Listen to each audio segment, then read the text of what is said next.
Celebrity আপনি তো, আমরা তো আপনার চামচা।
সবুজ জামা আমাকে দেখালো লাগবে আমি সেই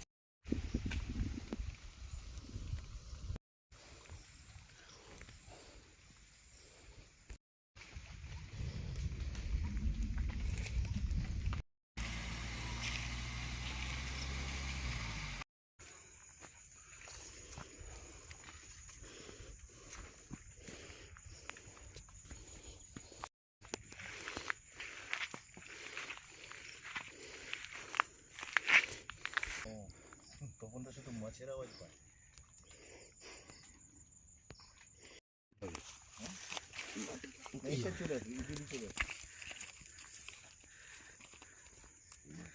ইয়েটা আসছে না, আসবে না তো।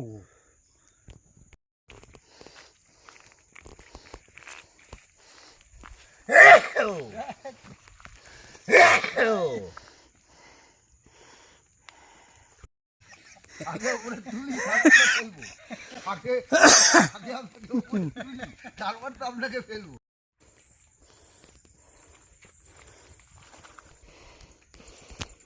চলুন এদিকেই চলুন, এই যে পায়ে চলার রাস্তা। ফাঁকা আছে বলো, আমরা প্রোগ্রাম করছি উত্তরবঙ্গ। সরল পথে চলে। হ্যাঁ আচ্ছা আচ্ছা আপনি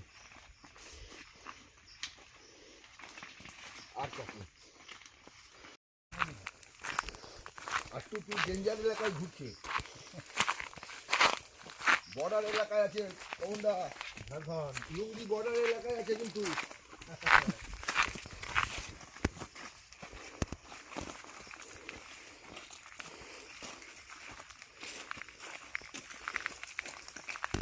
এই হাঁটাটা হলো না, রাত্রিরে খাওয়াটা একদম ডেঞ্জার, সমস্যা নেই, কোনো রিস্ক নেই।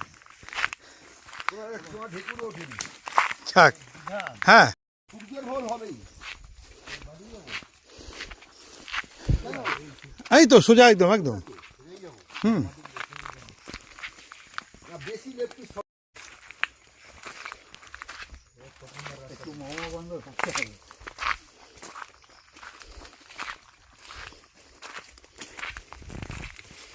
তপনদাকে ফলো করলে কিন্তু ডুববে, এইটা আমি বলে দিলাম।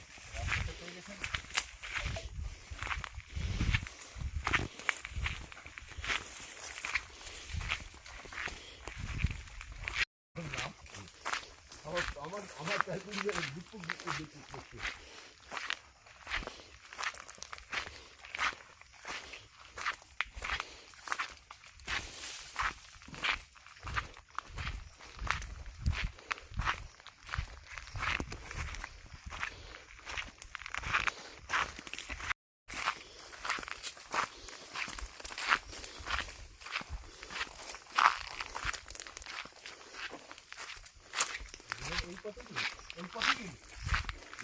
দেখে নি তৈরি করবো দেখুন চলে না, তপনদা যতবার আছে ততবার নতুন নতুন অভিজ্ঞতা হয়। হ্যাঁ হ্যাঁ হ্যাঁ, বাদিকে বাদিকে, হ্যাঁ ওইটা না, ওই একদম ওই যে ওই সোজা কোনাকুনি বা।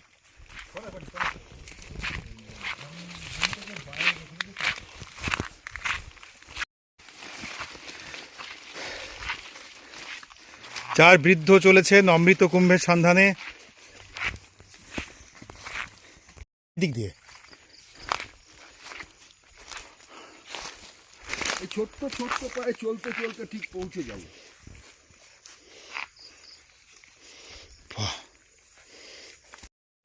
একদিকে ধান ক্ষেত, মাঝখানে আল, এইদিকে অসাধারণ লেক।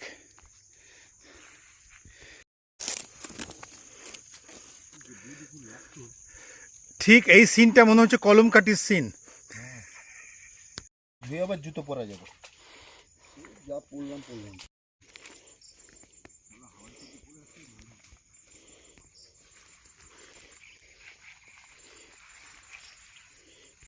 জঙ্গল চিকে চিকে ফাঁকে বেরোতে হবে। রাস্তা তৈরি করবো আমরা। মনে জোর আছে তো।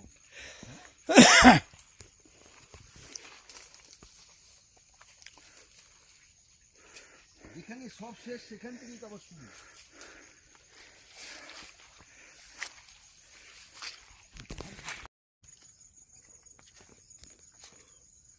হবে চটি দেবে যাবে, কিছু হবে না।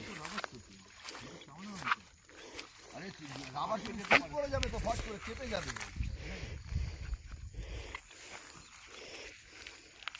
হাতে করে ধরে নেবো। এবার বৃষ্টি এলো। বিধান এতক্ষণে ফাঁসিয়ে দিল।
গারাসিনী পাহাড়। শিব মন্দির আছে জানেন।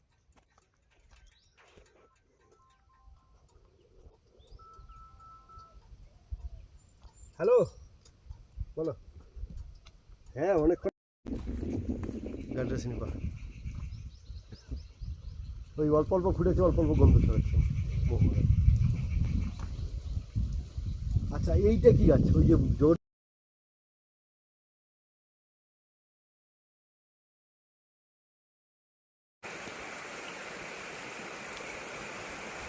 আমার একটাই জিনিস খারাপ লাগে বুঝলেন, হুম সেটা হচ্ছে এই জিনিসটা লাগবে বুঝলেন। আপনি ওই পাখিও কোনো দিন এসে পৌঁছবে কি করে? না না না,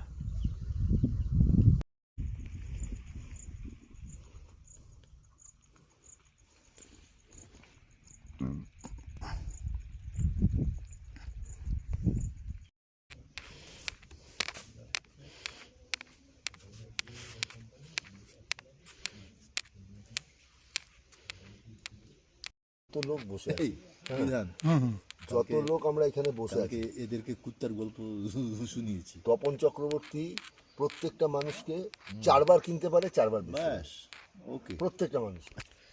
অমিট করে দেবো, কি হয়েছে? না না, এটা সমেত দেবেন, লোকে জানুন একটা লোকের এত আছে আর কারোর কিছু নেই, আমার কিছু নেই। চলো সবাই মিলে আন্দোলন করে লুটে উঠে। তপন চক্রবর্তী আমাদেরকে এখানে নিয়ে এসে নিজের পর্যায়ে রেখে খাইয়ে দাইয়ে বাড়ি বাড়াবার ক্ষমতা রাখে 4 বার। ব্যাস আমার এসআইয়ের জন্য কি অনেক স্কোর হচ্ছে, এবার কোনো মুখে জিজ্ঞেস তো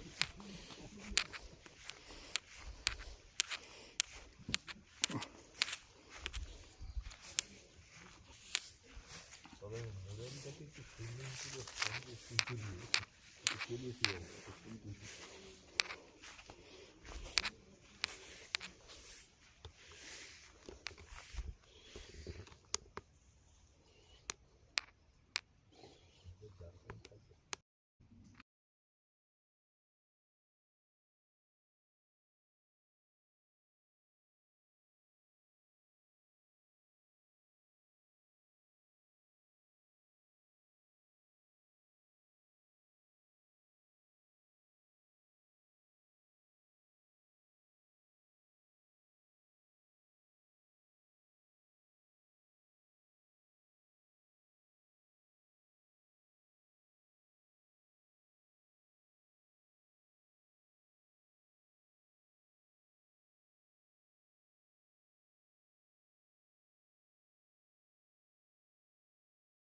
তপনদা কটা বোঝায়?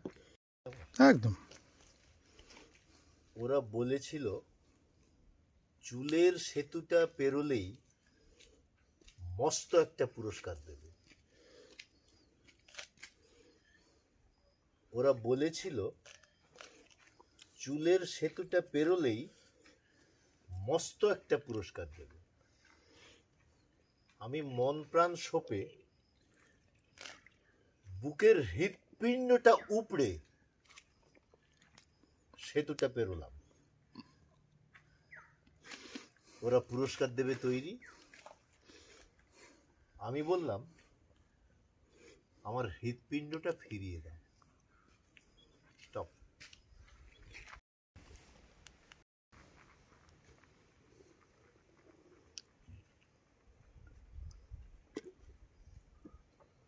মানুষ, তুমি আকাশের দিকে তাকাও, দেখবে মেঘ থেমে গেছে।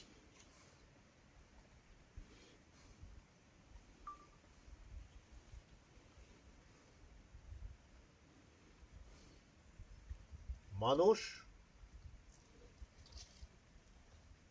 তুমি সূর্যের দিকে তাকাও, দেখবে আগুন ভয় পাচ্ছে।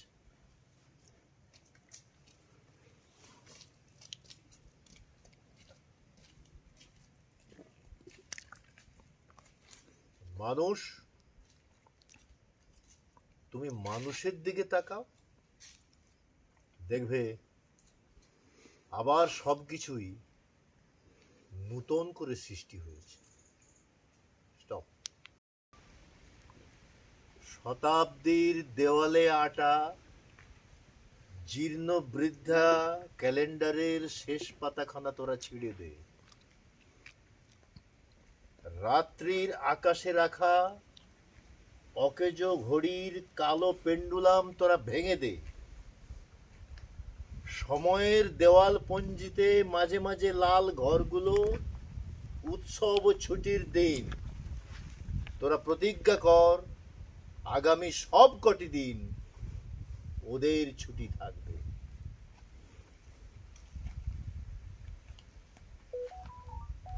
ওকে, লাস্ট লাইনটা মারাত্মক ছিল। তোরা শপথ নে কান্না ঘামে ভেজা। এক বোতল মদ দিও, আকুণ্ঠ গিলে নেব, তারপরেও ঠিক বাড়ি পৌঁছে যাব, একটুও ভুল হবে না। মাতাল হলেও অমানুষ হব না, কথা দিলাম। দু এক ছিলেন গাঁজা দিও, মুঠোয় ভরে এমন টান দেব, পাঁজর ভেঙে ধোঁয়া মজ্জায় মিশিয়ে দেব, তবুও সামান্য বেসামাল হব না, কথা দিলাম। ইচ্ছে হলেও আফিংও দিতে পারো, বড় জোর ঝিমুনি আসবে, ঘুমিয়ে পড়তে পারি, কিন্তু বেতাল হব না কিছু। তুমি লিখে নিতে পারো, কথা দিলাম। কিন্তু ধর্ম দিও না আমায়, না হিন্দু না মুসলিম, না বৌদ্ধ না খ্রিস্টান, না পার্সি না শিখ, কিছুই দিও না আমায়, তাহলে আর মানুষ থাকবো না, কথা দিলাম। তখন জগদীশচন্দ্র বসু ছিলেন। কথা বললে হবে না, এটাকে কেটে দিন, কথা বললে হবে না। স্টার্ট। যখন মোবাইল ছিল না তখন জগদীশচন্দ্র বসু ছিলেন, যখন ইমেল ছিল না তখন রবীন্দ্রনাথ ছিলেন, যখন ইউটিউব ছিল না তখন সত্যজিৎ, মৃণাল, ঋত্বিক ছিলেন। যখন শুধুই রেডিও ছিল তখন হেমন্ত, দেবব্রত, সুচিত্রা, কণিকা ছিলেন। যখন হলদিরাম ছিল না তখন নকুর, দারিক, পুটিরাম ছিলেন। যখন মেট্রো ছিল না তখন কবিরা ডবল ডেকারে রাত্রি শাসন করতেন। যখন ওলা উবের ছিল না তখন বিদ্যাসাগর হেঁটে পাড়ি দিতেন দূরের পথে। যখন সেলফি ছিল না তখন মানব জীবনের ছবি আঁকতেন লালন ফকির। যখন ডিজে বক্স ছিল না তখন জবা কুসুম ভরে মদনমোহন তর্কলঙ্কার গাইতেন পাখি সব করে রব। যখন বহুতল ছিল না তখন বাংলায় ছিল জসিমউদ্দিনের ধুধু প্রান্তর। আমরা তাহলে কিসে এগোলাম? এই যে সভ্যতার বিপুল আয়োজন, এই যে দূরকে নিকট করার হাজার ফিকির, এই যে মোবাইল ফোনেই বিশ্বের বিপুল তরঙ্গ, এর নিট ফল কি? বিভূতিভূষণ লিখেছেন, যে নদীর জলে আমি প্রথম স্নান করলাম, যে গাছের নিচে আমি প্রথম হাওয়া খেলাম, সেটাই আমার কাছে নতুন। কিন্তু এখন তো নতুন কিছুই নেই, কোনো বিস্ময় নেই। ইঁদুরের গর্ত, শকুনির ডিম, বীরু রায়ের বটতলা, হরিহরের পুঁটুলি সব আমার মুঠোয়। মুখের কথা ফুটলো কি ফুটলো না, আমি সব আবিষ্কার করে ফেললাম। আমার মধ্যে কোনো বিস্ময় নেই। আমি কান পেতে দূরের রেলগাড়ির আওয়াজ শুনি না, সব আমি মোবাইলে দেখে ফেলেছি। চিলের কান্না, কোকিলের বিরহ, নেড়ি কুকুরের ডাক আমি মোবাইলে শুনে ফেলেছি। আমার কোনো বিস্ময় নেই। আমি বলতে পারছি না বিস্ময়ে তাই জাগে আমার প্রাণ। আকাশ ভরা সূর্য তারা, নিচে আমি পাগলা দাশু, পাগলা বিশু, পাগলা জগাই কেউ নই। আমি তাহলে কে? তোরা শপথ নে, কান্না ঘামে ভেজা রক্তাক্ত অন্যায় শকুনটাকে সূর্য ওঠার আগে পৃথিবীর মাটিতে নামাতে হবে। পঙ্গু পৃথিবীটার হাতে এখনই পাঠিয়ে দে এমার্জেন্সি নোটিশ। তোমাদের পুরানো খেলা বন্ধ হয়ে যাবে।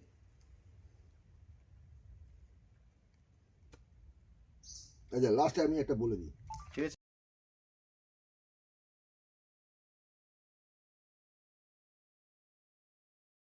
পরবর্তী প্রজন্মের জন্য এখনো যারা মেতে আছি হাসি মশকরায়, তাদের কাছে সম্ভবত দুঃসংবাদটা এখনো পৌঁছয়নি। এ এমন এক অন্ধকার সময় যখন এমনকি 2 হাত দূরের জিনিসও ভালো মতন ঠাওর হয় না, যখন কঠিন, বড়ই কঠিন চেনা কে তোমার শত্রু আর কেই বা আত্মজন। এর চাইতেও বেশি অন্ধকার হয় নাকি? কোনো সাদামাটা গল্প গাছায় সময় কাটানো এখন চরম নির্বুদ্ধিতা। আমাদের ভাবলেশহীন মুখমণ্ডল, কিন্তু আমরা প্রতি মুহূর্তেই জানান দিয়ে চলেছি যে আমরা আজও চরম ঔদাসীন্যে আচ্ছন্ন।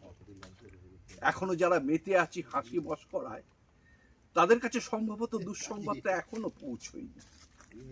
বড় অদ্ভুত একটা অসহ্য সময় এটা, যখন এমনকি গাছপালা অরণ্য নিয়ে কথা বলতে গেলেও তোমাকে নিক্ষেপ করা হতে পারে কারাগারে। তোমাকে স্বাধীন রাখলে হয়তো অনেকগুলো অন্যায় অপকর্ম ঝুলি থেকে বেরিয়ে পড়তে পারে দিনের আলোয়। আমাদের মধ্যে যারা যারা শিখে গেছে নির্বিকার রাস্তা পার হতে, কি জানি, তারা হয়তো তাদের সহযাত্রী বন্ধুদের ধরা ছোঁয়ার অনেক বাইরে, অনেক দূরে চলে গেছে। একথা অস্বীকার করব না যে আমার এবং আমার পরিবারের ভরণ পোষণ করতে আমি অসক্ষম, কিন্তু আমি জানি সেটা নিছকই একটা আকস্মিক ঘটনা মাত্র। সত্যি বলতে কি, সারা দিনে আমি যা করি তাতে করে ঠিকঠাক মতো একবেলার আহার জোগাড় করাও কঠিন।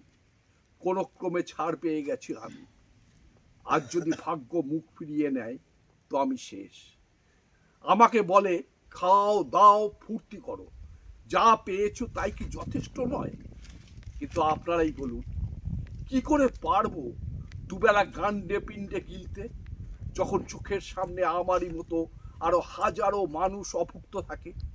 যদি কানে আসে কোনো তৃষ্ণার্ত মৃত্যু পথযাত্রীর আর্তনাদ, আমি কি পারি মৌজ করে কোনো শীতল পানীয়ের পাত্রে চুমুক দিতে? কেউ কেউ বলে জ্ঞানী হও। কিভাবে জ্ঞানী হওয়া যায় সেই বিষয়ে বাজার জুড়ে রয়েছে হাজারো পুঁথিপত্র। সেখানে বড় বড় অক্ষরে লেখা আছে, এই পার্থিব দুঃখ কষ্টকে আমল দিও না, দূরে থাকো এইসব তর্ক বিতর্ক ঝুট ঝামেলা থেকে। ক্ষুদ্র এই জীবনটাকে নির্ঝঞ্ঝাট শান্তিতে কাটিয়ে দাও।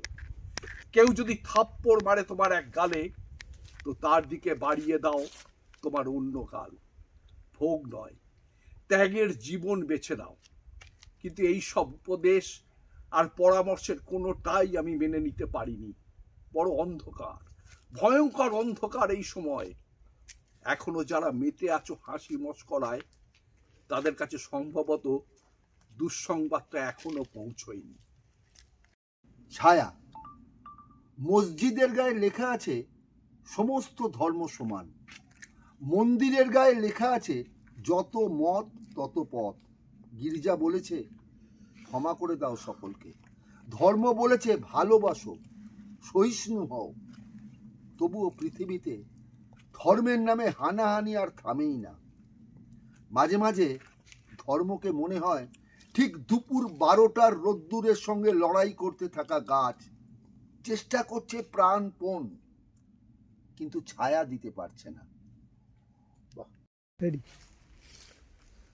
তোমাদের মোমবাতির আলোর থেকে অনেক দূরে, ওই অনেক দূরের আকাশে ওই এক কোণে ফুটে থাকা বিন্দুর মতো আমি আজ ছোট্ট এক তারা হয়ে প্রাণপণে তোমার কাছে একটু আলো পৌঁছে দেওয়ার চেষ্টা করছি। উৎসব চলছে, বই পড়ানোর উৎসব। চারিদিকে যত বই আছে সব পুড়িয়ে দেওয়া হচ্ছে। ঘরের মধ্যে, স্কুলের মধ্যে, লাইব্রেরিতে সব সব বই পুড়িয়ে দেওয়া হচ্ছে। আচ্ছা, আমার ঘরে আমার লেখা বইগুলো পড়াচ্ছে না কেন? আমি কি তাহলে এতদিন যা লিখেছি সব ভুল? আমি কি এতদিনও সত্য কথা বলিনি? আমাদের নাটকের গলা কনকদা যখন গলা বের করবো, আমরা নাটক করার লোক তো।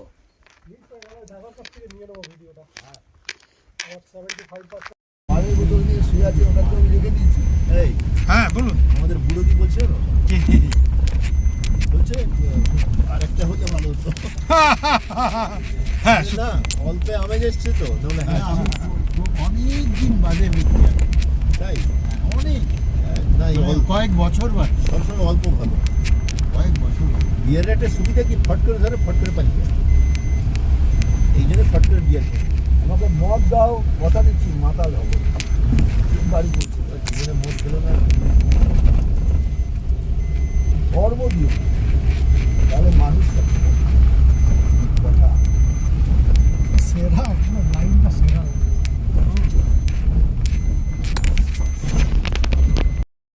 এই যে বিয়ারের মুডটা, হ্যাঁ, তা আর একটা খাইয়ে দেবো। মুড ছাড়া হবে না। রাম খাইয়ে দেবো। না না, রামের ডিসকাশন হয়। কালকে আমরা রামকে আমরা যা ডিসকাশন করেছি, আমার যত ইনফরমেশন ছিল বিধানকে দিয়েছি, বিধানের যত ইনফরমেশন আমাকে দিয়েছি। কি একদম একদম। আমাদের এই যে আদান প্রদান, তো ওইটা দেবে আর নেবে, কি বললো? নেবে আর নেবে, মিলাবে মিলিবে। তবু কেন যাব? যেতেই যদি হয় তোমাদেরও সঙ্গে নিয়ে যাবে।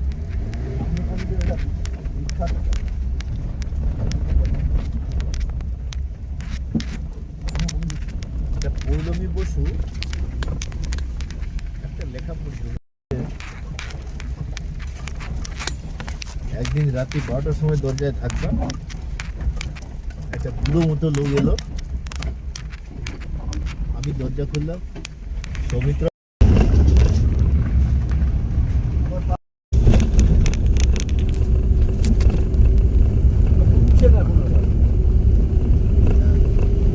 আমরা টপে, পাহাড়ের টপে গিয়ে একটু দাঁড়াবো। তবে বিধান যে প্ল্যানটা করছিলে না, হ্যাঁ খেয়ে দিয়ে বেরো না, হ্যাঁ, আমরা টানতে পারতাম না, এই যে না খেয়ে বেরিয়েছি, অসুবিধা হয়নি। বাহ।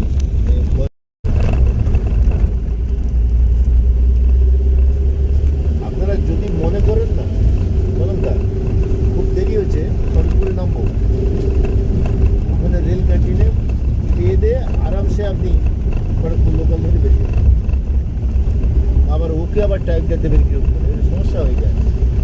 ও নেট ধরে তো বলুনদা, বলো ওই গাড়ির নাম্বারটা ধরে তুই নেটটা ধরে তুই সেরকম না না, ওই যে গাড়ির মালিক যে গাড়ি চালায় ওই ট্রেনের অ্যাপটা আছে তো, তাহলে ও অনেকটা সচেতন হয়ে যাবে। কার কার না না, আমি ওদের যে গাড়িটা ওখান থেকে আসবে, ও তাহলে ট্রেনটা দেখে দেখে তৈরি হয়ে যাবে। হাওড়ায় নামা দরকার নেই, বুঝলেন? হ্যাঁ, সাঁতরাগাছি নামবেন। সাঁতরাগাছি, না না, এরা সাঁতরাগাছিতে গাড়ি ডেকে নিয়েছে। সাঁতরাগাছি থেকে হাওড়া ঢুকতে 40 মিনিট লাগে। না না, এরা সাঁতরাগাছিতেই গাড়ি, এরা আসবার সময় সাঁতরাগাছি এসছে 1 ঘন্টা 10 মিনিটে। আচ্ছা, ওইটাই বেটার। রাত্রিবেলা তাই বলে ওই জন্য 2 ঘন্টা লাগে। ওরা করেছে কি সাঁতরাগাছিতেই গাড়িটাকে বলা আছে। দেখুন সামনে পাহাড়, কোথায় গো? ওই যে সামনে পাহাড়।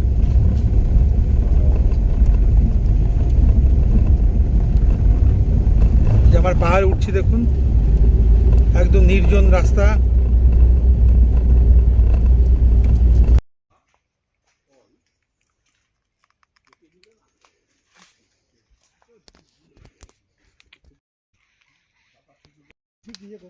রক্তাক্ত অন্যায় শকুনটাকে সূর্য ওঠার আগে পৃথিবীর মাটিতে নামাতে হবে।